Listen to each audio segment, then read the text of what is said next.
नमस्कार विद्यार्थी मित्रांनो, मी अमोल ताके तुमचं सर्वांचं आपल्या आवडत्या यूट्यूब चॅनलमध्ये सेटनेट एज्युमॉल सर्वांचं स्वागत करतो.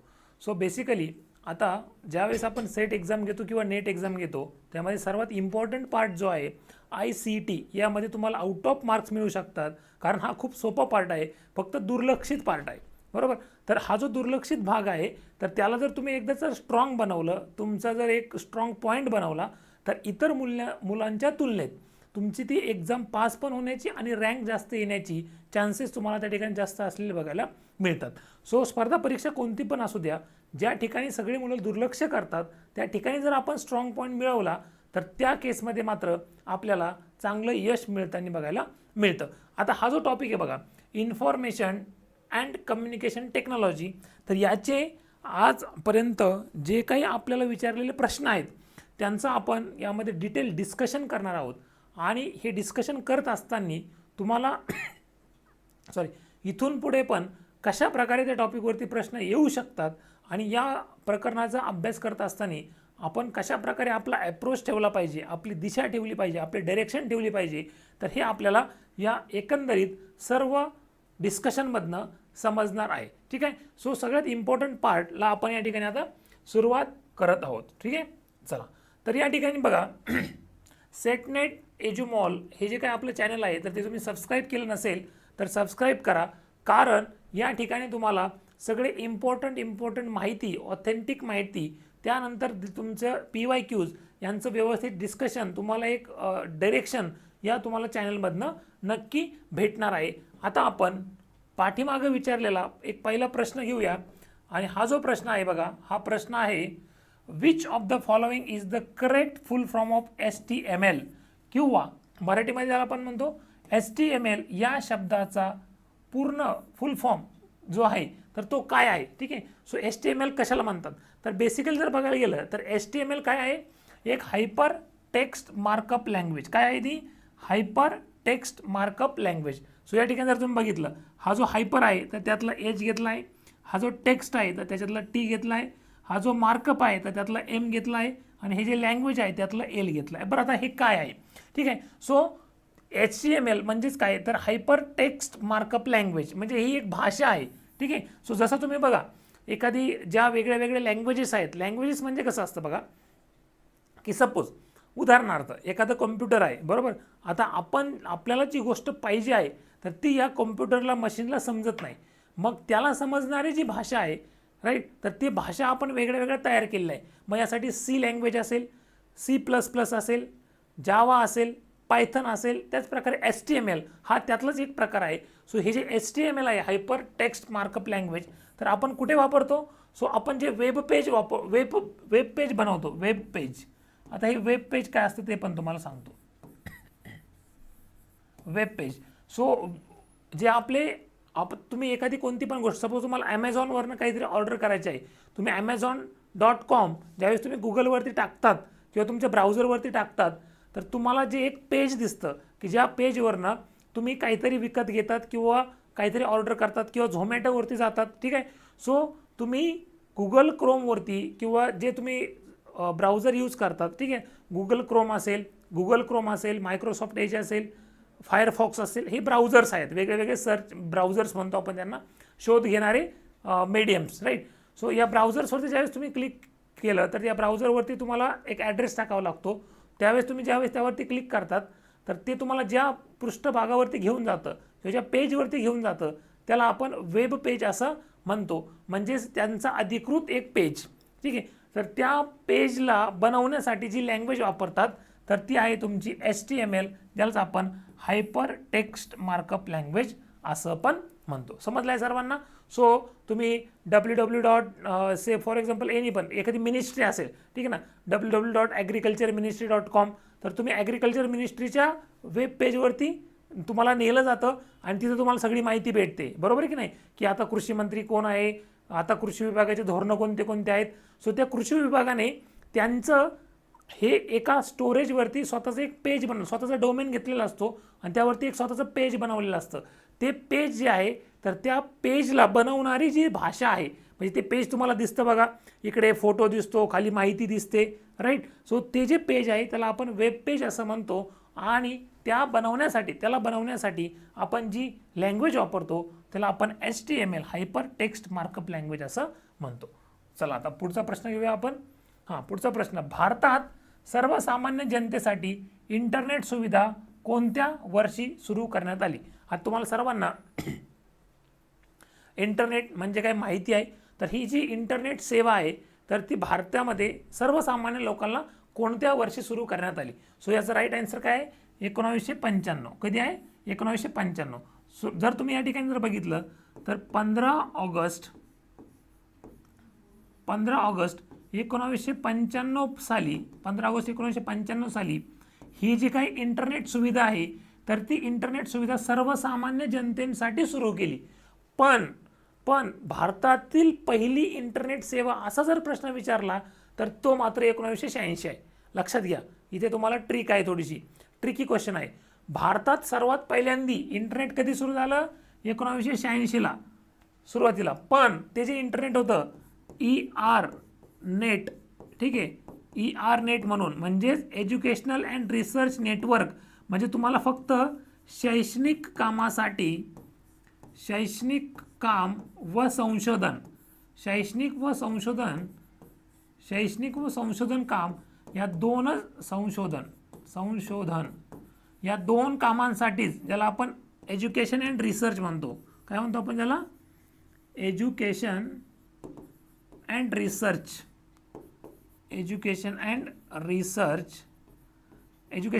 नेटवर्क. सॉरी. तर हे जे आहे हे पहिलं इंटरनेट या स्वरूपात, जे की फक्त शैक्षणिक कामासाठी आणि रिसर्च म्हणजे संशोधनासाठी आपण दिलं होतं. म्हणजे भारतात सगळ्यात पहिल्यांदा इंटरनेट आलं 1986ला, बरोबर, जे की फक्त संशोधन कार्यासाठी आणि शैक्षणिक कामासाठी आपण अवेलेबल किंवा उपलब्ध करून दिलं. पण सर्वसामान्य जनतेसाठी, जसं की आता तुम्ही इंटरनेट सुरू करून मूव्ही बघतात किंवा सर्वसामान्य लोक, जसं की आपण एखादं ट्रान्झॅक्शन करायचं असेल, पैसे पाठवायचे असतील तर इंटरनेट ऑन करतो, किंवा काही काम असेल आपल्याला तर आपण जसं सर्वसामान्य लोकांसाठी मात्र मग 15 ऑगस्ट 1995 पासून आपण भारतात ते अवेलेबल करून दिलं आहे किंवा उपलब्ध करून दिलं आहे. आता ज्यावेळेस आपण हे ER नेट सुरू केलं, कधी? 1986ला. त्याच्याबद्दलची थोडी माहिती सांगतो, म्हणजे त्याच्यावर जर प्रश्न विचारला तर तुमचा चुकणार नाही. तर हे आपलं पहिलं इंटरनेट आपण सुरू केलं, ज्याला आपण एज्युकेशनल अँड रिसर्च नेटवर्क असं म्हणतो. तर हे जे आपण सुरू केलं 1986ला, तर हे आपण भारताचे जे काही डिपार्टमेंट ऑफ इलेक्ट्रॉनिक्स आहे तर या डिपार्टमेंट ऑफ इलेक्ट्रॉनिक्सने सुरू केलं होतं. त्याच्यामध्ये भारत सरकार आणि UNDP United Nation Development Programme यांच्या मदतीने आपण हा उपक्रम सुरू केला होता. याच्यामध्ये जर बघितलं तर टोटल 8 एजन्सीज सहभागी होत्या. डिपार्टमेंट ऑफ इलेक्ट्रॉनिक्स, त्यानंतर आत्ताचं जे आपण CDAC म्हणतो, ठीक आहे ना, CDAC, त्यानंतर इंडियन इन्स्टिट्यूट ऑफ सायन्स आणि 5 IITs. सो अशा 8 लोक एकत्र येऊन, 8 एजन्सी एकत्र येऊन आपण हे ER net, internet educational and research network आपण सुरू केलं होतं. सो कोण 8 लोक एकत्र आले होते? डिपार्टमेंट ऑफ इलेक्ट्रॉनिक्स, CDAC, त्यानंतर इंडियन इन्स्टिट्यूट ऑफ सायन्स आणि 5 IITs. सो त्यामध्ये जर बघितलं तर IIT बॉम्बे होती, IIT दिल्ली होती, IIT मद्रास होती, IIT कानपूर आणि IIT खरगपूर. सो अशा 5 IITs, डिपार्टमेंट ऑफ इलेक्ट्रॉनिक्स, त्यासोबतच जर बघितलं तर इंडियन इन्स्टिट्यूट ऑफ सायन्स आणि या ठिकाणी आपल्याला CDAC, ह्या 8 एजन्सीज एकत्र येऊन त्यांनी ER नेट हे 1986ला सुरू केलं. ते भारतातलं पहिलं इंटरनेट होतं. पण ते कुणासाठी होतं? फक्त शैक्षणिक आणि संशोधन कार्यासाठी, तेवढ्याच लोकांसाठी होतं. मग सर्वसामान्य जनतेसाठी कधी सुरू केलं आपण? 15 ऑगस्ट 1995ला. सो अशा प्रकारे या ठिकाणी बघा, असा जर प्रश्न व्यवस्थित जर आपण विश्लेषण केला तर आपलं कधीच याच्यावरचं उत्तर चुकणार नाही. ठीक आहे. सो नेक्स्ट MCQ आता आपण या ठिकाणी घेणार आहोत. सो स्मार्टफोनवर प्रादेशिक भाषेतील मजकूर लिहिण्यासाठी पुढीलपैकी कोणती गोष्ट सर्वात उपयोगी पडते? म्हणजेच काय बघा, रिजनल लँग्वेजेस ज्या आहेत आपल्या, प्रादेशिक भाषा, तर त्या प्रादेशिक भाषा ज्या आहेत तर त्यातल्यापैकी कोणती गोष्ट सर्वात उपयोगी पडते? आता तुम्ही मोबाईल फोन सगळे यूज करतात, बरोबर. सो जनरली आता जर बघितलं तर तुम्हाला एखाद्या, सपोज मराठी असेल, राईट, सो स्मार्टफोनवरती तुम्ही काय करतात की कधी कधी लँग्वेज बदलतात, मराठीमध्ये किंवा हिंदीमध्ये, किंवा तुम्हाला जी लँग्वेज कम्फर्टेबल आहे, भाषा जी तुम्ही कम्फर्टेबल आहे त्या ज्या तुम्ही त्यात चेंजेस करतात, तर त्यासाठी तुम्ही काय वापरतात? तर त्यासाठी तुम्ही वापरतात युनिकोड. काय वापरतात? युनिकोड. युनिकोड आहेत काय नेमकं? सो हे जे युनिकोड आहेत तर ते नेमकं आहेत काय? तर ते युनिकोड म्हणजे काय बघा. सो बेसिकली अशा काही लँग्वेजेस आहेत की ज्या लँग्वेजेसचा एक डेटाबेस तयार केलेला आहे आणि त्याला काहीतरी आपण सिम्बॉल्स दिले आहे. आता उदाहरण जर द्यायचं झालं तर तुम्ही इमोजी यूज करतात सर्वजण, ठीक आहे. सो आता भरपूर सारे लोक आपण ज्यावेळी चॅटिंग करतो तर ते गोष्ट आपण आपल्या फिलिंग्स ज्या आहेत तर त्या फिलिंग्स आपण टेक्स्टमधनं न पास करता आपण इमेजेसमधनं पास करतो, राईट. सो इमोजी असेल की तुम्हाला हॅप्पी वाटतंय, सॅड वाटतंय, राईट. सो तुम्ही हसतायत किंवा रडतायत, ठीक आहे. सो तुम्हाला जे काय आहे तर तुम्ही ते इमेज पाठवतात, इमोजी पाठवतात, ठीक आहे. सो ते इमोजी जो आहे तर इमोजी नथिंग बट वॉट, हा एक युनिकोड आहे, युनिकोड, ठीक आहे. सो अशाच प्रकारे तुम्ही लोकल रिजनल लँग्वेजेस जे आहेत तर ते स्मार्टफोनवरती वापरण्यासाठी युनिकोड टेक्निक जे आहे तर ते आपण सर्वाधिक वापरताना आपल्याला बघायला मिळतं, ठीक आहे. नेक्स्ट क्वेश्चन, पुढीलपैकी कोणते डिजिटल पेमेंट ॲप गुगलशी संबंधित आहे? सो डिजिटल पेमेंट ॲप म्हणजे काय? जे की आपण ऑनलाईन पेमेंट आता करतो, ठीक आहे. तुम्ही चहा घेतला, ऑटोने कुठे गेलात, ठीक आहे, किंवा तुम्ही मार्केटमध्ये जर गेलात, भाजी घेतलीत तर त्या ठिकाणी तुम्ही ऑनलाईन पेमेंट करतात. ऑनलाईन पेमेंट ज्यावेळेस तुम्ही करतात त्यालाच आपण डिजिटल पेमेंट म्हणतो. तर त्यासाठी वापरण्यात येणारी गुगलचीच कोणती सर्व्हिस आहे? गुगल कोण प्रोव्हाइड करतं, ठीक आहे. सो या ठिकाणी जर आपण बघितलं तर यातले गुगल जी प्रोव्हाइड करतात जी तुम्हाला माहिती आहे तर तीच आहे, ठीक आहे. फक्त तिचं नाव वेगळं आहे. तर ती आहे बघा तेज. कोणती आहे? तेज. सो पूर्वी आत्ता जे तुम्ही गुगल पे जे यूज करतात, ठीक आहे ना, जी पे ज्याला म्हणतो आपण गुगल पे, तर हे जे ॲप आहे तर त्याचंच पूर्वीचं नाव काय होतं बघा? तेज ॲप. काय होतं? तेज ॲप. आणि हे जे तेज ॲप आहे, तेज ॲप, त्याचंच आता नाव आपण गुगल पे असं केलेलं आहे. सो गुगल पेने आपण काय करतो? ऑनलाईन ट्रान्झॅक्शन्स करतो. आता ऑनलाईन ट्रान्झॅक्शन्स जे आहेत तर ते ऑनलाईन ट्रान्झॅक्शन करत असताना तुम्ही जो UPI यूज करतात ना, युनिफाईड पेमेंट इंटरफेस, सो हे जे गुगल पे आहे तर ते आपला UPI यूज करून इंडियाचा युनिफाईड पेमेंट इंटरफेस, ज्याचा जर फुल फॉर्म विचारला जाऊ शकतो, ठीक आहे. युनिफाईड पेमेंट इंटरफेस, ठीक आहे. सो युनिफाईड पेमेंट इंटरफेस हा वापरून आपण ट्रान्झॅक्शन, ऑनलाईन ट्रान्झॅक्शन करतो. सो हा जो आहे जो डेव्हलप केलेला आहे तो आपण जर बघितलं तर नॅशनल इन्फॉर्मेशन कॉर्पोरेशन जे आपलं नॅशनल इन्फॉर्मेशन कॉर्पोरेशन जो इंडियाचा जे काही सगळे जे काही गव्हर्नमेंटचे प्रोजेक्ट्स जे आहेत तर ते NIC घेतं. तर त्या NICने आपला UPI डेव्हलप केलेला आहे, ज्याच्या थ्रू आपण आता या ठिकाणी आपण ऑनलाईन ट्रान्झॅक्शन्स किंवा ऑनलाईन पेमेंट करताना आपल्याला बघायला मिळतं. आता पेटीएम काय आहे मग? याचा राईट ते जे समजलं तुम्हाला. पेटीएम काय? सो पेटीएम पण एक आता आपण ऑनलाईन ट्रान्झॅक्शनसाठी वापरतो किंवा डिजिटल ट्रान्झॅक्शनसाठी वापरतो, डिजिटल पेमेंटसाठी वापरतो. बट सुरुवातीला 2010मध्ये ज्यावेळेस पेटीएम आलं तर ते पेटीएम आपल्याला एक कॉमर्स वेबसाईट होती, ठीक आहे. सो ती जी काय आहे कॉमर्स वेबसाईट, सो तिचंच रूपांतर नंतर मग मोबाईल रिचार्ज, त्यानंतर त्यांनी वेगळ्या पेमेंट सर्व्हिसेस ॲड करत गेल्या आणि आज जर बघितलं तर पेटीएममधनं आपण ऑनलाईन पेमेंट्स पण करू शकतो, ठीक. भीम ॲप काय आहे बघा? भीम ॲप, सो हे इंडियाचं आपलं ॲप आहे, इंडियन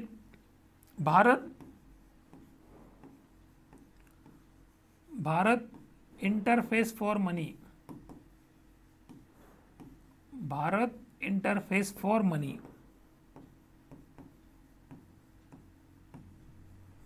भारत इंटरफेस फॉर मनी.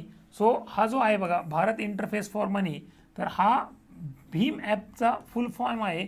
हे पुन्हा UPI यूज करूनच, युनिफाईड पेमेंट इंटरफेस यूज करूनच आपण ऑनलाईन पेमेंट करतो. हा आपण या ठिकाणी जर बघितलं तर 30 डिसेंबर 2016ला आपण भीम ॲप या ठिकाणी लॉन्च केलं होतं आणि याचं नाव जे आहे भीम ॲप, तर भारतरत्न डॉक्टर बाबासाहेब आंबेडकर यांच्या नावावरनं आपण या ठिकाणी भीम ॲप असं याला आपलं संबोधन केलेलं आहे, ठीक आहे. सो अशा प्रकारे या ठिकाणी जर बघितलं तर डिसेंबर 2016ला ही भीम ॲप आपण लॉन्च केलं होतं. सो अशा प्रकारे तुम्हाला सगळ्या गोष्टी व्यवस्थित माहिती असणं गरजेचं आहे. नेक्स्ट क्वेश्चन घेऊया आपण. नेक्स्ट, पुढीलपैकी कोणता उच्च शिक्षण संदर्भ साहित्याचा समुच्चय डिजिटल पुढाकार योजनेशी संबंधित आहे? म्हणजेच काय, तर या ठिकाणी जर बघितलं तर जे संशोधक आहेत, शिक्षक आहेत किंवा विद्यार्थी आहेत जे संशोधन करतात किंवा जनरल पर्सन्स आहेत तर त्यांच्यासाठी ऑनलाईन या ठिकाणी जर बघितलं तर या ठिकाणी जर बघितलं तुम्ही तर ई शोध सिंधू हा जो प्रकल्प आहे, तर त्या ठिकाणी त्या प्रकल्पावरनं आपण या ठिकाणी तुम्हाला सगळे जे काही पेपर्स असतील, रिसर्च पेपर्स असतील, बुक्स असतील, तर हे तुम्हाला या ठिकाणी अवेलेबल करून दिलेले बघायला मिळतात, ज्याच्या थ्रू तुम्ही सगळ्या गोष्टी ॲक्सेस करू शकतात. सगळे जर्नल्स किंवा जे काही पब्लिकेशन्स आहेत, तर ते तुम्हाला जे पाहिजे आहेत तुमच्या संशोधनासंबंधित जे आहेत, तर ते तुम्हाला ऑनलाईन तिथे अवेलेबल करून दिले आहे. काही डिजिटल पुस्तकं आहेत, ठीक आहे, जे तुम्हाला बाहेर त्याची कॉस्ट खूप जास्त असते, तर असे बुक्स पण तुम्हाला तिथे अवेलेबल आहेत. पुढचा प्रश्न बघूया. ERNET या शब्दाचा योग्य अद्याक्षर विस्तार पुढीलपैकी कोणता? ठीक आहे. सो मगाशीच आपण डिस्कस केलं होतं बघा, ERNET, ठीक आहे ना. सो 1986 साली जर बघितलं तर भारतामध्ये 1986 साली इंटरनेट सर्वात पहिल्यांदा सुरू झालं, ते केलं सुरू ERNET म्हणून, म्हणजेच एज्युकेशनल अँड रिसर्च नेटवर्क. त्याला काय म्हणलं होतं आपण? Educational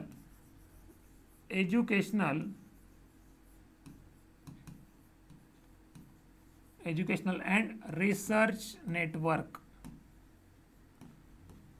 educational and research network, ठीक आहे. सो ते आपण 1986 ला सुरू केलं आणि ते फक्त म्हणजे शैक्षणिक आणि संशोधन कार्यासाठी आपण सुरू केलं. बट सर्वसामान्य जनतेसाठी जर बघितलं तर सर्वसामान्य जनतेसाठी मात्र मग आपण 1995 ला या ठिकाणी इंटरनेट सुरू केलेलं बघायला मिळतं. आता या ठिकाणी मग याचा आन्सर काय येणार? Educational and research network. So तुम्हाला मी सांगितलं होतं की 1986 साली सुरू करत असताना 8 मुळात एजन्सीज यात काम करत होत्या. त्यामध्ये होतं डिपार्टमेंट ऑफ इलेक्ट्रॉनिक्स, सीडॅक, त्यानंतर इंडियन इन्स्टिट्यूट ऑफ सायन्स आणि 5 IITs, IIT Bombay, IIT Delhi, IIT Chennai म्हणजेच IIT मद्रास, ठीक आहे, IIT कानपूर आणि IIT खरगपूर. सो अशा 5 IITs, CDAC, department of electronics आणि इंडियन इन्स्टिट्यूट ऑफ सायन्स, या 8 लोकांनी एकत्र येऊन हा उपक्रम आपल्याला सुरू केलेला बघायला मिळतो. आणि डिपार्टमेंट ऑफ इलेक्ट्रॉनिक्स यातला मेन नोडल एजन्सी होता, आणि भारत सरकार आणि UNDP, United Nation Development Programme, यांच्या मदतीने हा या ठिकाणी उपक्रम सुरू केलेला आपल्याला बघायला मिळतो. ठीक आहे, चला पुढे जाऊया. पुढचा प्रश्न बघा. Who help late prime minister Rajiv Gandhi in revolutionising India's telecom policy. So भारताचं जे काही दूरसंचार धोरण आहे त्याच्यामध्ये क्रांतिकारक बदल घडवण्यात आपले दिवंगत पंतप्रधान राजीव गांधी यांना कोणी मदत केली होती? तुम्हाला सर्वांना याचं पटकन उत्तर आलं पाहिजे. कोण होते ते? सॅम पित्रोदा. ठीक आहे. सो हे जे सॅम पित्रोदा होते, तर यांनी जर बघितलं तर आपण सेंटर फॉर डेव्हलपमेंट ऑफ, ज्याला आपण development of telecom, CDAC. So centre for development of telecom म्हणजे दूरसंचार क्षेत्र वाढण्यासाठी आपण एक सेंटर स्थापन केलं होतं 1984 ला यांच्या अध्यक्षतेखाली. कोणाच्या? सॅम पित्रोदा यांच्या अध्यक्षतेखाली. 1987 ला जर बघितलं तर 1987 ला हेच सॅम पित्रोदा हे राजीव गांधी यांचे सल्लागार म्हणून आपण नेमणूक केली होती, यांचे सल्लागार. ठीक आहे. आणि त्यानंतर 1989 ला हेच सॅम पित्रोदा यांना आपण दूरसंचार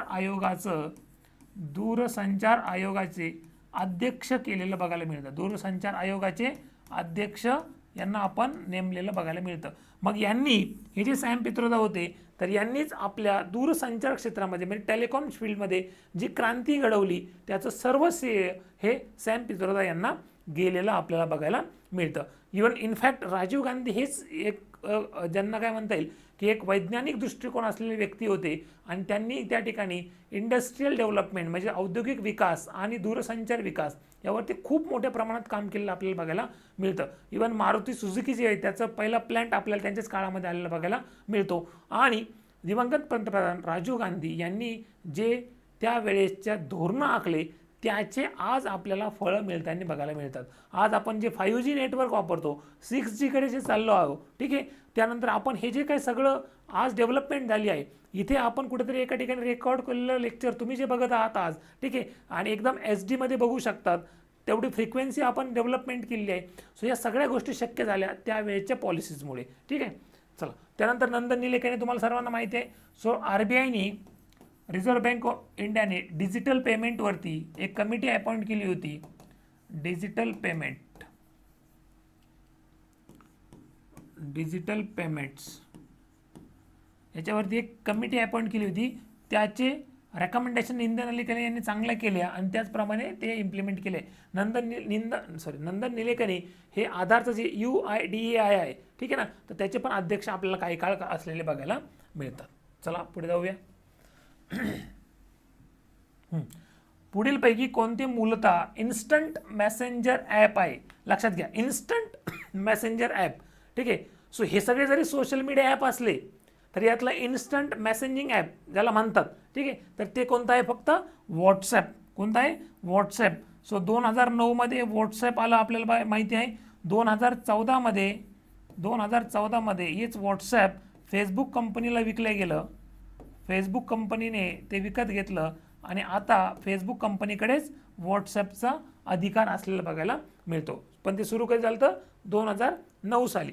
हे व्हॉट्सॲपचं इन्स्टंट मेसेंजिंग ॲप, ठीक आहे ना, इन्स्टंट मेसेंजिंग ॲप. तसे तर आपण मेसेज सगळीकडेच पाठवतो. फेसबुकवरून पाठवतो, इंस्टावरनं पाठवतो, ट्विटरवरनं पण पाठवतो, राईट. तिथे जर ब्लॉक केला आपल्याला तर तुम्ही गुगल पेवरनं मेसेज पाठवतात, फोनपेवरनंही मेसेज पाठवतात, तो भाग वेगळा आहे. पण इन्स्टंट मेसेंजर ॲप त्यावेळेस जे होतं तर ते व्हॉट्सॲप होतं, राईट. बाकीचे फेसबुक हे सोशल मीडियासाठी अटॅचमेंटसाठी तुम्ही त्या ठिकाणी लोकांना स्टोरी शेअर करू शकतात वगैरे वगैरे, ठीक आहे. सो इंस्टाग्राम तुम्हाला सर्वांना माहिती आहे, ट्विटर पण तुम्हाला सर्वांना माहितीच आहे. बट सुरुवातीला मूळ उद्देश हा व्हॉट्सॲपचा मेसेज करणं फक्त होता, हो, ठीक आहे. चला, फेसबुक, इंस्टाग्राम, ट्विटर, डॅक डोर्से असेल, फेसबुक मार्क झुकरबर्ग असेल, ठीक आहे, त्यांनी कोणी शोधलं ते पण, कोणी तयार केलं हे पण माहिती असणं गरजेचं आहे. सारथी हे पुढीलपैकी कोणाचे संकेतस्थळ आहे? सारथी, ठीक आहे. सारथी वेब पोर्टल कोणाचं आहे? तर जर सारथी बघितलं तर हे रस्ते वाहतूक आणि महामार्ग मंत्रालय, ठीक आहे ना, नितीन गडकरी मंत्री आहेत, ministry of road transport and highways. तर हे जे सारथी संकेतस्थळ आहे, सारथी, तर ते काय काम करतं बघा. तर तुम्हाला बघा, जे आता ऑनलाईन लायसन्स भेटत आहेत, ठीक आहे, किंवा तुम्हाला जे काही RC असतात, आपल्या रजिस्ट्रेशन सर्टिफिकेट्स, ते तुम्हाला आता ऑनलाईन भेटत आहेत. तुम्हाला त्या ठिकाणी RTO ऑफिसला जाण्याची गरज नाही. तर हे सगळं ऑनलाईन, किंवा जे सगळे RTO ऑफिसेस आहेत देशातले पूर्ण, तर ते एकत्र कसे कंबाईन करता येईल किंवा कनेक्ट कसे करता येईल याचा मोठा प्रोजेक्ट हा सारथी अंडर सुरू असलेला आपल्याला बघायला मिळतो. सो हे जे सारथी आहे तर ते रस्ते वाहतूक आणि महामार्ग मंत्रालय यांच्या अंडर आपल्याला काम करताना किंवा त्यांचं वेब पोर्टल असलेलं आपल्याला बघायला मिळतं, ठीक आहे. चला पुढे जाऊया आता आपण. भारतातील उच्च शिक्षण क्षेत्रातील डिजिटल पुढाकार योजनेच्या संदर्भात BYOD सो म्हणजे काय? सो उच्च शिक्षण, हायर एज्युकेशन क्षेत्रामध्ये आपण एक डिजिटल पुढाकार योजना घेतलेली आहे.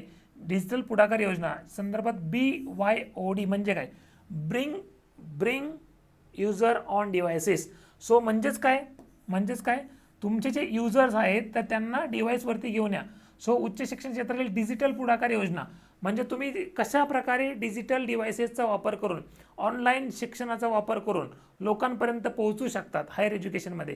तर तो जे तुमचे युजर्स आहेत तर त्यांना डिव्हाइसवरती घेऊन या. म्हणजे त्यांना टॅबलेट जे आहे तर त्यांना टॅबलेटवरती वापरायला लावा. टॅबलेट त्यांना प्रोव्हाइड करा, ज्याच्या थ्रू ते काय करतील, इथून जर एखादा व्हिडिओ आपण दिला, ठीक आहे ना, तर तो व्हिडिओ त्यांच्यापर्यंत गेला पाहिजे, हा त्याचा मेन उद्देश असलेला बघायला मिळतो. सो BYOD म्हणजेच ब्रिंग इथे आहे बघा, ब्रिंग ऑन डिव्हाइसेस, ठीक आहे ना. So bring users on devices, त्यांना डिव्हाइसवरती घेऊन या, ठीक आहे. चला पुढे जाऊया आता आपण. नेक्स्ट क्वेश्चन, ट्राय या शब्दाचा योग्य आद्याक्षर विस्तार पुढील प्रकारे कोणता आहे? ट्राय, ठीक आहे ना. सो आपण माहिती आहे की telecom regulatory authority of India, याचं फुल फॉर्म काय? Telecom regulatory authority of India. Telecom regulatory authority of India. So हा T, R for regulatory, A for authority and I for India. So दूरसंचार क्षेत्रातली एक नियामक संस्था आहे. जसं तुम्ही जर बघितलं, बँकिंग क्षेत्रातली RBI ही एक नियामक संस्था आहे, राईट. असा दूरसंचार क्षेत्रातली नियमन करणारी, ध्येयधोरणं ठरवणारी, दूरसंचार क्षेत्राचा विकास करणारी, नियंत्रण ठेवून काम करणारी, आपल्या लोकांचं हित सांभाळणारी अशी जी संस्था आहे तिला आपण ट्राय असं म्हणतो, telecom regulatory authority of India, ठीक आहे. सो 1997ला जो ॲक्ट झाला होता telecom regulatory authority of India, तर त्याच्या अंतर्गत ही या ठिकाणी आपल्याला संस्था स्थापन झालेली बघायला मिळते. ठीक आहे ना. सो 1997चा जो telecom regulatory authority of India act होता त्याच्या कलम 3 प्रमाणे ही संस्था या ठिकाणी स्थापन झाली. आणि या संस्थाचा उद्देश किंवा ही संस्था काय काम करते, तर ही संस्था बेसिकली जर बघायला गेलं तर या ठिकाणी आपण जे दूरसंचार क्षेत्रातले नियमन आहेत सगळे, तर ते नियमन करताना दूरसंचार क्षेत्राचा विकास कसा करता येईल याचे ध्येय धोरण ठरवणे, सरकारसोबत काम करून या ठिकाणी या दूरसंचार क्षेत्राचा विकास कसा होईल हे बघणे, तर हे काम आपल्याला telecom regulatory authority of India करताना बघायला मिळते. ठीक आहे, चला पुढे जाऊया आपण आता. In which year the information technology act was enacted in India. म्हणजेच भारतात माहिती तंत्रज्ञान कायदा केव्हा अंमलात आला. सो तुम्हाला सर्वांना माहिती आहे की भारतामध्ये इन्फॉर्मेशन टेक्नॉलॉजी ॲक्ट, ज्याला आपण IT ॲक्ट म्हणतो, हा 2000 साली अंमलात आलेला बघायला मिळतो. जरी त्याची सुरुवात 1998 पासूनच आपण सुरू केली असली म्हणजे पास करण्यासाठी, तरी पण त्याला पास होण्या होत्या 2 वर्ष लागले. आणि 2000 साली या ठिकाणी आपण information technology act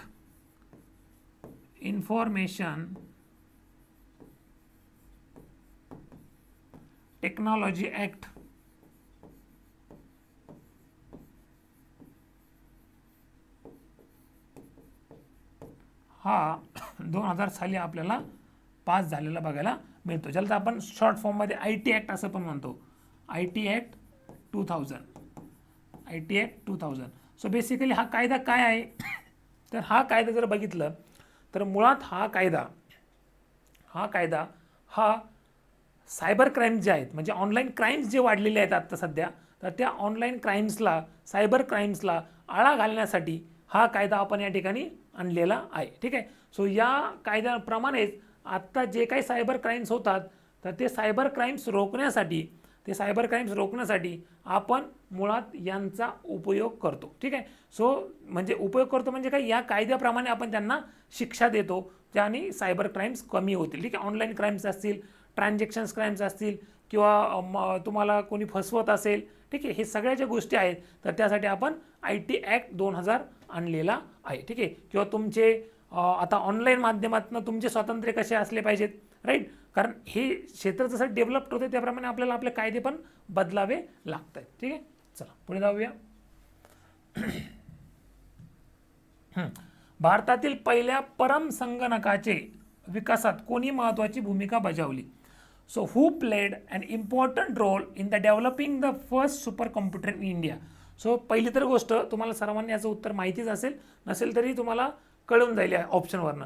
so doctor Vijay Bhatkar यांनी 1993 साली पहिला सुपर कॉम्प्युटर हा परम 800 हा पहिला सुपर कम्प्युटर तयार केलेला आपल्याला बघायला मिळतो. आणि पुढे जाऊन 1998 साली दुसरा त्यांनी एक सुपर कम्प्युटर तयार केला होता, परम 1000. सो हा जो सुपर कम्प्युटर आहे, तर हे तयार करण्यामध्ये सगळ्यात मोठी भूमिका डॉक्टर विजय भटकर यांची होती. हा जो सुपर कम्प्युटर आहे, तर तो 1 बिलियन ऑपरेशन्स एका सेकंदात करतो. 1 बिलियन ऑपरेशन्स पर सेकंद, म्हणजे 1 अब्ज गणितीय क्रिया एका सेकंदात करणारा असा कॉम्प्युटर आहे, ज्याला आपण परम 800 असं म्हटलं होतं. सर प्रश्न जर असा आला तर आपला पहिला सुपर कॉम्प्युटर कोणता, तर तो आहे परम 800. कोणी तयार केला, म्हणजे तयार भरपूर लोक असतात त्या प्रोजेक्टमध्ये, but main leading role doctor Vijay Bhatkar यांचा होता. आणि त्याचा स्पीड जर बघितला तर 1 अब्ज पर सेकंद एवढे तो ऑपरेशन्स एका सेकंदात करतो. अशा प्रकारचा सुपर कॉम्प्युटर आपण तयार केला होता. मग हे सुपर कॉम्प्युटर कुठे वापरतो आपण, अवकाश जे स्पेस टेक्नॉलॉजी असेल किंवा जे मोठे मोठे प्रोजेक्ट्स असतात त्या ठिकाणी आपण हा सुपर कॉम्प्युटर वापरताना बघायला मिळतो. डॉक्टर APJ अब्दुल कलाम कोण होते, सो तुम्हाला सर्वांना माहिती आहे. 2002 ते 2007 या काळामध्ये भारताचे 11वे राष्ट्रपती 11th प्रेसिडेंट ऑफ इंडिया हे आपले डॉक्टर APJ अब्दुल कलाम होते. ते एक थोर शास्त्रज्ञही होते आणि त्यांनीच आखून दिलेला doctor APJ Abdul Kalam guided missile development programme, त्याच्या अंतर्गतच आपण जे काही मिसाईल तयार करत आहोत, म्हणजे मिसाईल तयार करण्याचं काम कोण करतं? DRDO, defence research and development organisation, हे भारताचे मिसाईल तयार करण्याचं काम करतं. आणि तो जो मिसाईल गायडेड डेव्हलपमेंट प्रोग्राम आहे, तर ते जे धोरण आहेत तर ते डॉक्टर APJ अब्दुल कलाम यांनी आखून दिले आपल्याला बघायला मिळते. त्याच्या अंतर्गत आपण अग्नी, पृथ्वी, त्रिशूल, नाग, आकाश अशा प्रकारचे जे मिसाईल्स तयार करत आहोत, तर ते त्याच धोरणाचा एक भाग आहे. सो आज आपण म्हणजे आपल्या लष्करी जी शक्ती आहे त्यामध्ये आपलं जे काही मिसाईलचा सगळ्यात मोठा वाटा असतो, त्यामध्ये जे आपण जसे स्ट्रॉंग झालेलो आहोत, तर त्या मिसाईल डेव्हलपमेंटचं, मिसाईल विकासाचं सर्व श्रेय डॉक्टर APJ अब्दुल कलाम यांना गेलेलं बघायला मिळतं. डॉक्टर अनिल काकोडकर कोण होते? तर डॉक्टर अनिल काकोडकर हे जर बघितलं तर हे एक अणुशास्त्रज्ञ होते, ठीक आहे ना, न्यूक्लिअर सायंटिस्ट. सो आपल्या ते अणुऊर्जा आयोगाचे अध्यक्ष राहिले आहेत. डॉक्टर होमी भाभा रिसर्च सेंटरचेही ते काही वेळेस डायरेक्टर होते. आणि आपण जर बघितलं तर आण्विक विकासामध्ये म्हणजे न्यूक्लिअर रिॲक्टर्स डेव्हलपमेंटमध्ये त्यांचा सगळ्यात मोठा वाटा आपल्याला असलेला बघायला मिळतो. सो महाराष्ट्रामध्ये कुठं आहे न्यूक्लिअर पॉवर प्लांट? तारापूरला न्यूक्लिअर पॉवर प्लांट असलेला आपल्याला बघायला मिळतो. आणि डॉक्टर रघुनाथ माशेलकर, जर डॉक्टर रघुनाथ माशेलकर हे पण एक थोर शास्त्रज्ञ आहेत, ठीक आहे. आणि Indian institute for scientific and industrial research, centre for scientific and industrial research, याचे ते काही दिवस अध्यक्ष पण असलेले आपल्याला बघायला मिळतं, ठीक आहे. सो अशा प्रकारे तुम्हाला सगळ्या गोष्टी माहिती असणं गरजेचं आहे. पुढे जाऊया. महाराष्ट्र सरकारने सर्व शाळांना सर्व विद्यार्थ्यांची माहिती पुढीलपैकी कोणत्या संकेतस्थळावर नोंदवणे अनिवार्य केले आहे? सो या ठिकाणी जर बघितलं, गव्हर्नमेंट ऑफ महाराष्ट्राने सर्व शाळातील विद्यार्थी जे असतात, तर शाळातील विद्यार्थ्यांनी कोणत्या पोर्टलवरती त्यांचं या ठिकाणी नोंदणी करणं आवश्यक आहे. सो हे खूप इम्पॉर्टंट आहे बघा. आता या ठिकाणी जर तुम्ही बघितलं, तुम्हाला बाकीचे जे काही ॲप्लिकेशन्स आहेत, सो बाकीचे जे ॲप्लिकेशन्स आहेत, आता आपण सारथी बघितलं. सारथी कशासाठी होतं? आपण मागाशीच बघितलं. सारथी हे मिनिस्ट्री ऑफ रोड ट्रान्सपोर्ट्स, राईट, रस्ते वाहतूक मंत्रालयाने तयार केलेलं एक त्यांचं वेब पोर्टल आहे, ज्यामध्ये आपण आपल्याला RTO संदर्भातली जी सेवा आहे ती ऑनलाईन भेटते. शालार्थ हे सरकारी कर्मचारी जे आहेत, सरकारी कर्मचारी, तर या सरकारी कर्मचारी जे आहेत तर त्यांचं जे काही ऑनलाईन ट्रान्झॅक्शन असतं, ऑनलाईन पेमेंट असेल, त्यांच्या पेमेंट स्लिप्स असतील, तर त्यांच्या ऑनलाईन कामांसाठी ही शालार्थ ॲप आहे. आता जर तुम्ही बघितलं, पवित्र ॲप तुम्हाला सर्वांना माहिती आहे, ज्यांना कुणाला शिक्षक व्हायचं असेल आणि शिक्षक होण्यासाठी तुम्हाला ज्या काही एक्झाम्स असतात किंवा त्या झाल्यानंतर तुमचं जे रिक्रुटमेंट होतं तर ते पवित्र ॲप थ्रू होतं. तर पवित्र ॲप हे महाराष्ट्रातील ज्या शिक्षक होणारे विद्यार्थी आहेत तर त्यांची माहिती ऑनलाईन नोंदवणारं ॲप्लिकेशन आहे. सो सरल हे जे काही ॲप्लिकेशन आहे तर ते सरल ॲप्लिकेशन हे शाळातील विद्यार्थ्यांची माहिती त्या ठिकाणी घेतं. आता या ठिकाणी कशासाठी घ्यायची ही माहिती तर तुम्हाला सर्वांना माहिती आहे. सो बेसिकली आपण जर बघितलं तर या ठिकाणी प्रत्येक वेळेस गव्हर्नमेंटला काही ना काही माहिती शाळेतली लागत असते. मग प्रत्येक वेळेस ते प्रत्येक प्राचार्यांना फोन करून, तिथल्या मुख्याध्यापकांना फोन करून ती माहिती घेण्यापेक्षा एकाच वेळेस जर सगळ्यांनी जर ती माहिती अपलोड करून दिली तर सरकारला किंवा कोणत्या डिपार्टमेंटला जी माहिती पाहिजे तर ती त्या विद्यार्थ्यांची घेऊ शकतात. ते एक सुसूत्रता येईल त्यामध्ये, त्यासाठी आपण हे ॲप्लिकेशन तयार केलेलं बघायला मिळतं, ठीक आहे. चला पुढचा प्रश्न घेऊया. सो या ठिकाणी जर बघितलं तर आपण महाराष्ट्रातली जी सेट परीक्षा आहे 2025साठी, त्यासाठी आपण एक लाईव्ह प्लस रेकॉर्डेड बॅच या ठिकाणी सुरू केलेली आहे. 999 तिची प्राईस किंमत आहे. तुम्हाला 2 तासाचं रोज या ठिकाणी लाईव्ह लेक्चर असणार आहे. लाईव्ह लेक्चर रेकॉर्डिंग स्वरूपात पण अवेलेबल असेल. अनुभवी शिक्षक वर्ग आहे. सरावासाठी फी टेस्ट सिरीज दिल्या जातील. सेपरेट PYQ सेशन पण घेतले जातील. अनलिमिटेड व्ह्यूज आहेत आणि व्हॅलिडिटी 1 वर्षासाठी आहे. आणि या ठिकाणी जर तुम्ही शिक्षक बघितले तर महाराष्ट्रातील सगळ्यात नामवंत शिक्षकांची टीम आपण या ठिकाणी तुमच्यासाठी घेऊन आलो आहोत. डॉक्टर निलेश उगे सर हे या ठिकाणी जर बघितलं तर त्यांची PhD झालेली आहे, PhD in physics. Net qualified आहे ते 7 वेळेस त्यांनी नेट क्वालिफाय केलेली आहे. सेट पण क्वालिफाय केलेली आहे. त्यांचा 15 वर्ष टीचिंग एक्सपिरियन्स आहे. आणि त्यांचं जर कोर झोन जर तुम्ही बघितला तर या ठिकाणी टीचिंग ॲप्टिट्यूड, रिसर्च ॲप्टिट्यूड आणि कम्युनिकेशन या 3 झोनमध्ये ते एकदम काम करताना बघायला मिळतात. Comprehension, higher education system, people development environment यासाठी आपल्याला मयूर बाबर सर आहेत, ज्यांचं BTech झालेलं आहे. MPSC इंटरव्ह्यू 3 वेळेस दिलेला आहे आणि त्यांचा टीचिंग एक्सपिरियन्स 9 वर्ष आहे. त्यानंतर जर बघायला गेलं आपल्याला तर अभिजित सर आहेत, ज्यांचं BTech हे COEP मधनं झालेलं आहे. टीचिंग एक्सपिरियन्स 6 इयर्स आहे आणि ते तुमचं मॅथमॅटिकल रिझनिंग आणि ॲप्टिट्यूड लॉजिकल रिझनिंग घेणार आहेत. आणि या ठिकाणी मी आहे, माझं MTech झालेलं आहे टोटल 7 इयर्स ऑफ एक्सपिरियन्स आणि तुमचं डेटा इंटरप्रिटेशन आणि ICT हे टॉपिक्स या ठिकाणी मी घेणार आहे. चला, हा पेपर 1चं तुम्हाला लाईव्ह प्लस रेकॉर्डेड बॅच आहे, फक्त 999 रुपयामध्ये आहे. तुम्ही क्वालिटी तुम्हाला या ठिकाणी आवडल्यानंतर परचेस करा, पण मला असं वाटतंय की महाराष्ट्रातली सगळ्यात बेस्ट तुम्हाला क्वालिटी या ठिकाणी भेटेल. पुढचं बघा, भारतातील उच्च शिक्षणाच्या क्षेत्रातील डिजिटल पुढाकार योजनेत पुढीलपैकी कशाचा समावेश होतो? सो या ठिकाणी बघा, डिजिटल पुढाकार योजना तर नॅशनल अकॅडमिक डिपॉझिटरीज आहे बघा, नॅशनल अकॅडमिक डिपॉझिटरी, नॅड ज्याला म्हणतो आपण, नॅड.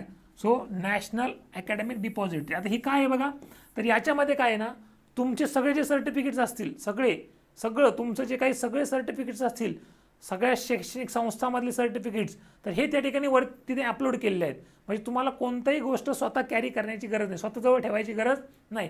तुम्हाला ज्या वेळेस पाहिजे, 10वीचं पाहिजे, 12वीचं पाहिजे, इंजिनिअरिंगचं पाहिजे, सेटचं पाहिजे, नेटचं पाहिजे, पण ती परीक्षा तुम्ही पास झालेली पाहिजे. ठीक आहे. हां, तर ते जर असेल तर तुमचे सगळे त्या ठिकाणचे डॉक्युमेंट्स तुम्हाला या ठिकाणी नॅशनल अकॅडमिक डिपॉझिटरीमध्ये भेटताना बघायला मिळतील. आणि हे तुमचं उच्च शिक्षणाच्या क्षेत्रातील डिजिटल पुढाकार योजनेचा हा भाग असलेला आपल्याला बघायला मिळतो. चला पुढे जाऊया. आता IPTV या शब्दाचा योग्य अद्याक्षर विस्तार काढा, म्हणजेच IPTVचा फुल फॉर्म काय? सो या ठिकाणी जर बघितलं तर internet protocol television, internet protocol television. So internet, IP म्हणजे इंटरनेट, प्रोटोकॉल, TV म्हणजे टेलिव्हिजन, तुम्हाला माहिती आहे. सो जनरली लक्षात ठेवा, कॉम्प्युटर सेक्टरमध्ये IP हा एक इंटरनेट प्रोटोकॉल असतो. आता तो काय आहे ते आपण नंतर ज्यावेळेस येईल त्यावेळेस बघेल, पण तुम्हाला जनरली जर एलिमिनेशन मेथडनी जर उत्तराकडे जायचं असेल तर शक्यतो इंटरनेट प्रोटोकॉलला आपण IP म्हणतो. आणि तुम्हाला TV म्हणजे टेलिव्हिजन सर्वांना माहितीच आहे. अशा प्रकारे तुम्ही काही एलिमिनेशन टेक्निक वापरून प्रत्येकच गोष्ट प्रत्येकाच वेळेस माहिती असते का? नसते. त्यामुळे स्पर्धा परीक्षेमध्ये कोणी असा 100पैकी 100 मार्क मिळवले असा नसतो. 100पैकी 70 मिळवले, 80 मिळवले, 50 मिळवले, 60 मिळवले, असे टॉपर्स असतात आपले. का तर काही गोष्टी या तुम्हाला स्वतःच्या लॉजिकनी पण मिळवायच्या असतात. ठीक आहे, चला पुढे जाऊ. जगातील पहिला संगणक ENIAC या वर्षी विकसित करण्यात आला. सो मिकॉक जे आहेत, मिकॉल, तर त्या मिकॉकनी पहिला ENIAC हा जो आहे बघा, ENIAC हा संगणक तयार केला होता. तर तो आपल्याला 1945 मध्ये तयार केलेला बघायला मिळतो. हा जो पहिला संगणक होता बघा, 30 फूट लांब होता, 30 फूट लांब. ठीक आहे. सो एवढा मोठा 30 फूट लांबचा तो मोठा संगणक होता, ज्याच्यामध्ये आपल्याला या ठिकाणी व्हॅक्यूम ट्यूब्स बघायला भेटतात, कॅथोड रेज बघायला भेटतात. सो मोठे उपकरणं त्याच्यामध्ये होते, कारण त्यावेळेस ट्रान्झिस्टर कॅपॅसिटर्स हे नव्हते. ठीक आहे. सो व्हॅक्यूम ट्यूब्स असतील, कॅथोड ट्यूब्स असतील, तर मोठे ट्यूब्स वापरल्या होत्या. त्यामुळे 30 फूट लांबीचा हा पहिला संगणक ENIAC हा आपल्याला तयार केलेला बघायला भेटतो. कधी तयार झाला तो? 1945ला. आपलं स्वातंत्र्य भेटलं 1947ला. त्याच्या आधी 2 वर्ष हा जगातील पहिला संगणक सुरू केलेला बघायला मिळतो. ठीक आहे. भारतात पुढीलपैकी कोणती संवाद सेवा नुकतीच बंद करण्यात आली? आता ॲक्च्युली हा प्रश्न ज्यावेळेस आला होता त्यावेळेसचं होतं ते. सो त्या ठिकाणी जर बघितलं तर तार ही जी सेवा आहे, तार, तर ती त्यावेळेस बंद केली होती. ठीक आहे. सो तार सेवा आपण 2013 पासून या ठिकाणी बंद केलेली आहे भारतामधून. ठीक आहे. ही सुरू कधी झाली होती? तर 1850 मध्ये कलकत्ता ते डायमंड हार्बर, कलकत्ता ते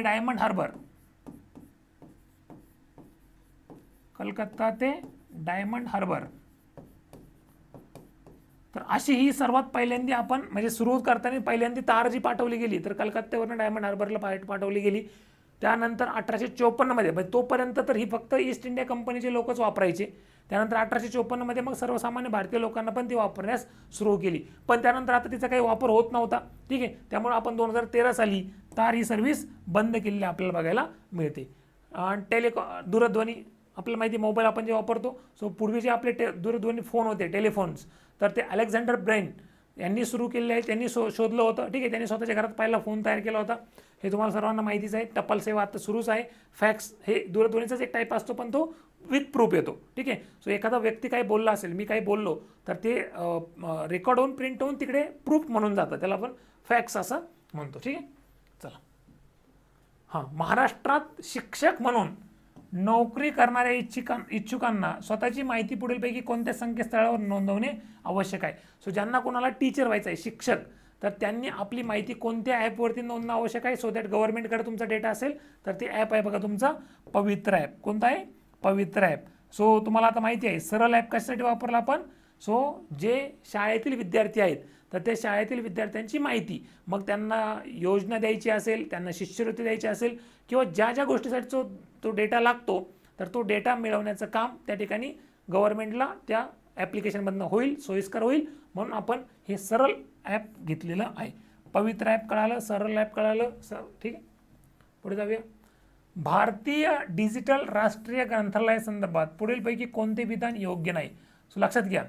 सो नॅशनल डिजिटल लायब्ररी, आपण जी नॅशनल डिजिटल लायब्ररी तयार केलेली आहे, national digital library, national digital library, तर त्याच्या संदर्भातले काही स्टेटमेंट दिले आहेत, वाक्य दिले आहेत, त्यातलं कोणतं वाक्य बरोबर नाही हे शोधायचे. लक्षात घ्या, एखादा प्रश्न सोडवताना भरपूर वेळेस काय होतं की आपण घाईत असतो, त्यामुळे आपल्याला कळत नाही काय, तर त्यासाठी काय करायचं, प्रश्न वाचतानाच जो इम्पॉर्टंट पार्ट आहे ना त्याला एकतर हायलाईट करायचं किंवा गोल करायचं किंवा स्टार करायचं. आता मला हे कळालं की मला हे शोधायचं कोणतं योग्य नाही. योग्य नाही म्हणजेच काय, कोणतं वाक्य चूक आहे, कोणतं वाक्य चूक आहे, म्हणजे 4 पैकी 3 वाक्य बरोबर असणार आणि एकच चूक असणार. तर हा बघा, हा केंद्र सरकारच्या तंत्रज्ञान विभागाशी प्रकल्प आहे.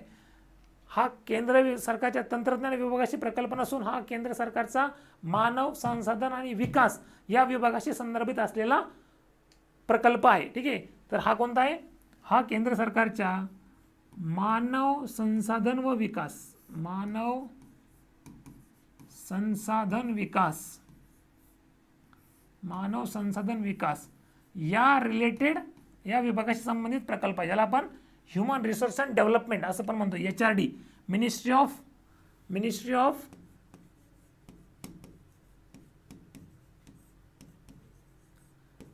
Human resource and development, human resource and development.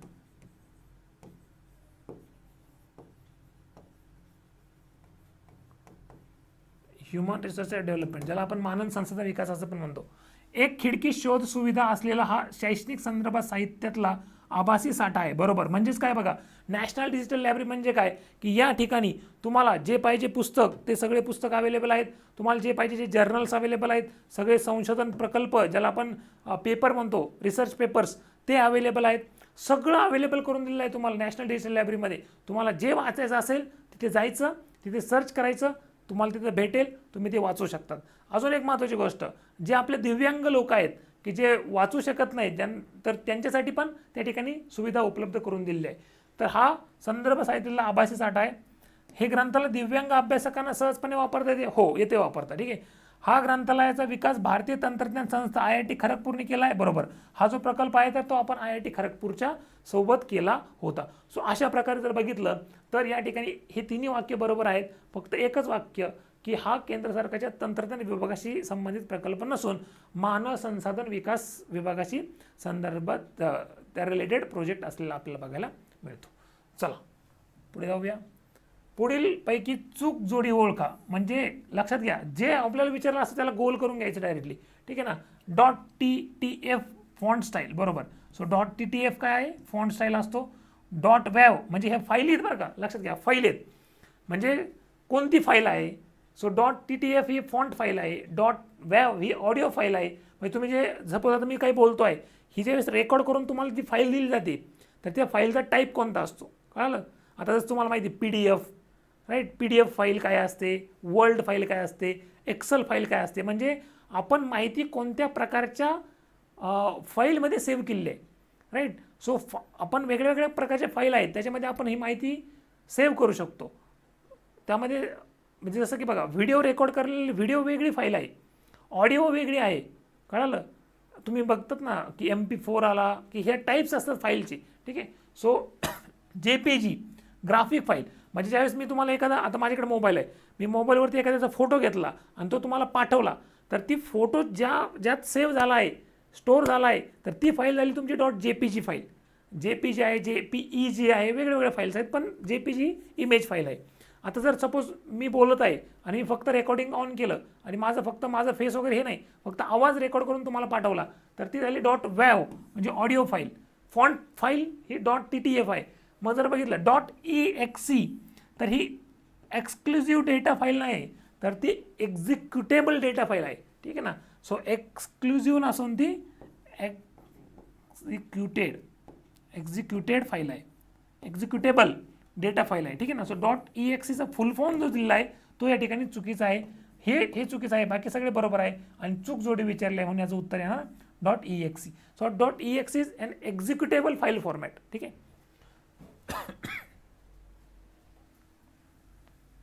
पुढे जाऊया. खालीलपैकी अचूक जोडी ओळखा. अचूक म्हणजे आता या ठिकाणी तुम्हाला बरोबर ओळखायचं आहे, ठीक आहे ना. अचूक म्हणजे या ठिकाणी तुम्हाला बरोबर जोडी ओळखायची आहे. सो हे जे काय आहेत ना, हे जे काही आपले डेटा असतो, जे माहिती असते त्यांचे हे युनिट्स आहेत.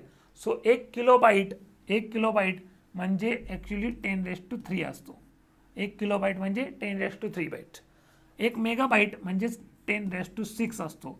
1 गिगाबाईट म्हणजे 10 म्हणजे 10⁹ आणि टेराबाईट म्हणजे 10⁻12. सो हे माहितीचे युनिट आहेत, एकक आहेत. सो किलोबाईटमध्ये 10⁻³ असतो, मेगाबाईटमध्ये 10⁻⁷ असतो, गिगाबाईटमध्ये 10⁻⁹ असतो आणि टेराबाईटमध्ये 10⁻12 असतो. सो या ठिकाणी जर बघितलं तर फक्त हे बरोबर आहे, राईट. सो म्हणून याचं उत्तर येणार बी. म्हणून याचं उत्तर काय येणार बी, ठीक आहे. समजलंय सर्वांना. चला पुढे जाऊया आता आपण. हां, आता या ठिकाणी बघा, इंटरनेटच्या संदर्भात FTP या संज्ञेचं विस्तारित रूप काय. सो जनरली जर तुम्ही बघितलं तर इंटरनेट सेवा ज्या आहेत ना, तर यांच्या प्रत्येक गोष्टीचे काही प्रोटोकॉल असतात. म्हणजे तुम्हाला एखादी फाईल असेल तर त्या फाईलचा काही प्रोटोकॉल आहे, तुम्हाला इंटरनेट आहे तर इंटरनेटचा काही प्रोटोकॉल आहे, सगळ्या गोष्टीचे प्रोटोकॉल ठरवून दिलेले आहेत. सो शक्यतो ज्यावेळेस तुम्ही माहिती तंत्रज्ञान विषय असेल, कम्प्युटर रिलेटेड विषय आहे, तर त्या ठिकाणी शक्यतो तुमच्या नॉलेजवरती जो प्रोटोकॉल आहे ना, तो प्रोटोकॉलमधला P असतो, ठीक आहे. सो या ठिकाणी जर तुम्ही बघितलं तर जनरली जर तुम्हाला एखादी गोष्ट माहितीच नाही आहे आणि तरी तुम्हाला रिस्क घ्यायची आहे आणि रिस्क घेऊन त्याचं उत्तर लिहायचं असेल तर शक्यतो P फॉर प्रोटोकॉल, ठीक आहे, तुम्हाला उत्तर भेटेल. सो आता FTP जो आहे ना, तर हा फाईल ट्रान्सफर प्रोटोकॉल आहे. फाईल ट्रान्सफर प्रोटोकॉल म्हणजेच काय रे, सपोज मला एखादी फाईल तुमच्याकडे ट्रान्सफर करायची आहे तर त्याचे काही एक प्रोटोकॉल्स आहेत, ठीक आहे. त्याचं काहीतरी एक सिस्टम आहे. सो त्याला आपण FTP फाईल ट्रान्सफर प्रोटोकॉल असं म्हणतो, ठीक आहे. सो प्रत्येक गोष्ट इंटरनेट असेल तर इंटरनेटचा एक प्रोटोकॉल आहे, IP4 IP6, त्या प्रोटोकॉलप्रमाणे त्या गोष्टी चालतात, ठीक आहे. Okay, next. हां, इंटरनेटवरील सर्व माहितीचा डेटा इंटरनेट सेवा पुरवठादाराने व सरकारी नियामकाने सारखेच महत्त्व द्यावे व त्यात वापरकर्ता, आशय, वेबसाईट आदी निकषांच्या आधारे भेदभाव करू नये, वेगवेगळे शुल्क आकारू नये, या तत्वासाठी इंग्रजीत कोणती संज्ञा वापरतात, ठीक आहे. म्हणजेच काय, सपोज आता गुगल जे काही ब्राउझर आहे, ठीक आहे ना, आपण ब्राउझर वापरून क्रोम वापरून आपण गुगलवरती गेलो. मग गुगल जे आहे तर गुगलवरती मी जर एखादी गोष्ट सर्च केली, एखादी गोष्ट शोधली आणि एखाद्याने दुसऱ्याने शोधली, तर मला जी माहिती दाखवली आहे तीच त्याला पण दाखवली जावी. अजून मला जर फ्री भेटत असेल तर त्यालाही फ्री भेटावी. त्यानंतर गुगल ह्या कंपनीने कोणत्याही एखाद्या कंपनीकडनं पैसे घेऊन किंवा काही वेगळ्या गोष्टी करून त्या गोष्टी मला न दाखवता किंवा त्या गोष्टीला जास्त महत्त्व न देता माझ्या माहितीप्रमाणे मी जी मागणी करतो आहे त्या मागणीप्रमाणे मला माहिती द्यावी. ज्यालाच आपण काय म्हणतो, यालाच आपण नेट न्यूट्रॅलिटी असं म्हणतो. काय म्हणतो आपण याला, नेट न्यूट्रॅलिटी. म्हणजे जे काही पुरवठादार आहेत तर त्या पुरवठादारांनी किंवा जे काही वापरकर्ते आहेत तर पुरवठादारांनी, मी जर इंटरनेटवरती आलो तर पुरवठादारांनी न्यूट्रल असलं पाहिजे. त्यांनी कोणत्या गोष्टीकडे बायस असता कामा नये, एखाद्या कोणत्या गोष्टीला विशेष महत्त्व देता कामा नाही, ठीक आहे. कळलं, तर त्याला आपण नेट न्यूट्रॅलिटी अशा प्रकारे शब्द वापरतो, ठीक आहे. पुढचा प्रश्न बघा, इंटरनेटवरील सुविधांचा योग्य कालक्रम कोणता, म्हणजे कोणती सेवा कोणत्या वर्षी सुरू झाली, ठीक आहे. सो या ठिकाणी जर बघितलं तर ॲमेझॉन 1994ला आलं होतं, गुगल 1998ला आपल्याला या ठिकाणी सुरू झालेलं बघायला मिळतं, फेसबुक 2004ला आलेलं आपल्याला बघायला मिळतं, स्नॅपचॅट 2011ला आलेलं बघायला मिळतं, ठीक आहे. सो अशा प्रकारे यांचा क्रम आहे. ॲमेझॉन, त्याच्यानंतर आलं गुगल नंतर फेसबुक नंतर स्नॅपचॅट. ठीक आहे. सो 94, 98, 2004 आणि 2011. सो अशा प्रकारे यांचा क्रम आहे. त्यामुळं हा आपण याचं राईट आन्सर असलेलं आपल्याला बघायला मिळतं. ठीक आहे. सो अशाच प्रकारे या ठिकाणी बघा अजून जे काही सगळे प्रश्न आहेत तर याच प्रश्नाचा आपण अशाच प्रकारे एकदा डिस्कशन घेणार आहोत, एक्सप्लेनेशन घेणार आहोत. आणि हे जे डिस्कशन आहे तर यातनं तुम्हाला त्या विषय संदर्भातल्या सगळ्या गोष्टी नक्कीच क्लिअर झालेल्या बघायला मिळतील. Thank you for watching this session. Thank you all.